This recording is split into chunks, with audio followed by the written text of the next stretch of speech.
àdúpẹ́ lórí ọdún mẹ́wàá ọba wa alákọ̀ọ́bí Rashidi mi ìgbà ọdún kan ní ọ̀rọ̀ ẹ̀gàn látẹnu ọ̀tá ó ti fagilé ọlọ́run tó ṣe ìyàdúpẹ́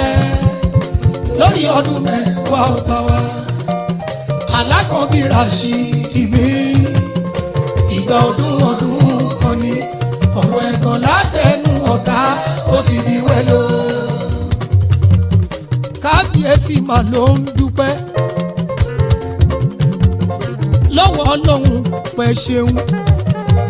tó dá wá sí dọ̀jọ́ òní lórí ìtẹ́ bàbá àwọn ọ̀rọ̀ ẹ̀gàn látẹnu ọ̀tá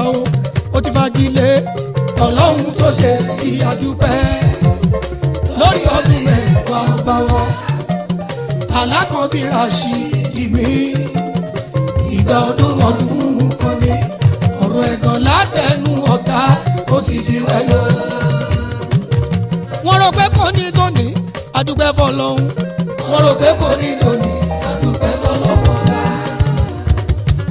wọ́n rò pé kò ní dòní adúpẹ́ fọlọ́hún wọ́n rò pé kò ní dòní adúpẹ́ fọlọ́hún ọba. On the 16th November náà jáwélé lórí 2015 ní bàbá kòró ọdún kìíní ọdún kejì tó fi pọ́dún mẹ́ta ìkẹrin karùn lọ fi bọ́ ìmí tó fi pọ́dún mẹ́fà ìkeje ìkẹjọ tó fi pé mẹ́sàn-án